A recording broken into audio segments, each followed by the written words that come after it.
റമദാനിൽ ജീവിക്കാൻ സാധിക്കുക എന്നത് എത്ര വലിയ ഭാഗ്യമാണ് നിങ്ങൾക്കറിയാം. ലൈലത്തുൽ ഖദ്ർ എന്ന വളരെ പവിത്രമായ ഒരു രാത്രി ആ റമദാനിൽ അല്ലാഹു തആല നമുക്ക് നൽകിയിരിക്കുകയാണ്. ലൈലത്തുൽ ഖദ്രി ഖൈറും മിൻ അൽഫി ഷഹർ, 1000 മാസത്തെക്കാൾ പ്രത്യേകമുള്ള ഒരു രാത്രി. മഹാന്മാർ പറയുന്നു, അല്ലാഹു തആല ശഅബാനിൽ കാര്യങ്ങൾ തീരുമാനിക്കാൻ ആരംഭിച്ച് അത് റമദാനിലെ ലൈലത്തുൽ ഖദ്റിലാണ് മലക്കുകളെ ഏൽപ്പിക്കുന്നത് എന്ന്. അങ്ങനെ തീരുമാനത്തിന്റെ രാത്രി എന്ന് അതിനർത്ഥം. മറ്റു ചില പണ്ഡിതന്മാർ പറയുന്നത്, മലക്കുകൾ ഭൂമിലോകത്തേക്ക് ഇറങ്ങി ഒരു ഇഞ്ച് സ്ഥലം പോലും അന്തരീക്ഷത്തിൽ ബാക്കിയില്ലാത്ത വിധം മലക്കുകളുടെ ആ ഒരിടുക്കം ഞെരുക്കം അനുഭവപ്പെടുന്ന രാത്രി എന്നതിന് ഖദർ എന്ന് അങ്ങനെ ഒരു അർത്ഥമുണ്ട്. മഹത്വങ്ങൾ ഉൾക്കൊള്ളുന്ന, ഷറഫ് ഉൾക്കൊള്ളുന്ന രാത്രി എന്ന അർത്ഥത്തിൽ അങ്ങനെയും വ്യാഖ്യാനിച്ചവരുണ്ട്. ലൈലത്തുൽ ഖദ്ർ എന്നാണ് എന്നതിൽ ധാരാളം ഹദീസുകളുണ്ട്. അതിൽ കൂടുതൽ പണ്ഡിതന്മാരും 27 രാവാണെന്ന് പറഞ്ഞു. അല്ലാമ സ്വാവി എന്നവര് മഹാനരായ ഷാദുലി ഇമാമിൽ നിന്നും ഉദ്ധരിക്കുന്നത് കാണാൻ സാധിക്കും.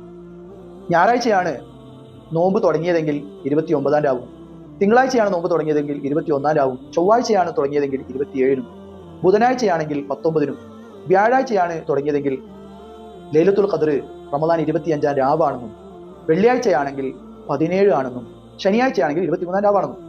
ഇതിൽ വ്യാഴാഴ്ച ആരംഭിച്ച ഈ വർഷത്തെ റമദാനിന് 25 രാവാണ് കൂടുതൽ സാധ്യത എന്ന് ഈ വിശദീകരണത്തിൽ നമുക്ക് മനസ്സിലാക്കാൻ സാധിക്കും. എന്നാൽ എന്താണ് ആ ലൈലത്തുൽ ഖദ്ർ ചെയ്യേണ്ടത്? കാര്യമായി അള്ളാഹുവിനോട് തൗബ ചെയ്ത് മാപ്പ് പറയുക എന്ന് തന്നെയാണ്. ആയിഷ ബീവി റളിയല്ലാഹുവിനോട് നബി സല്ലല്ലാഹു അലൈഹി വസല്ലം പറഞ്ഞത്, അല്ലാഹുമ്മ ഇന്നക അഫുവുൻ തുഹിബ്ബുൽ അഫ്വ, നീ മാപ്പിന് ഇഷ്ടപ്പെടുന്നവനാണ്, അതുകൊണ്ട് എനിക്ക് നീ മാപ്പ് ചെയ്യണം എന്ന മാപ്പപേക്ഷയാണ്, തൗബയാണ് അന്ന് നിർവഹിക്കേണ്ടത് എന്ന്. എന്നാൽ ഈ പരിശുദ്ധമായ ദിവസത്തെ അനുഗ്രഹങ്ങൾ തടയപ്പെടുന്ന മഹറൂമികളായ ഒരു വലിയ വിഭാഗം ആളുകളുണ്ട്.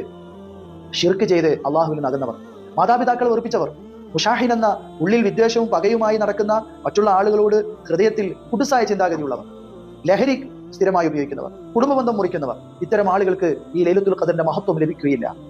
വളരെ പരിശുദ്ധമായ ആ ലൈലത്തുൽ ഖദ്റിൽ നിന്ന് അകറ്റപ്പെടുന്ന ആ വിഭാഗത്തിൽ നമ്മെ ആരെയും ഉൾപ്പെടുത്താതെ, ലൈലത്തുൽ ഖദ്ർ കൊണ്ട് അനുഗ്രഹീതരായ വിഭാഗത്തിൽ നമ്മെ എല്ലാവരെയും ഉൾപ്പെടുത്തി അള്ളാഹു അനുഗ്രഹിക്കുമാറാവട്ടെ.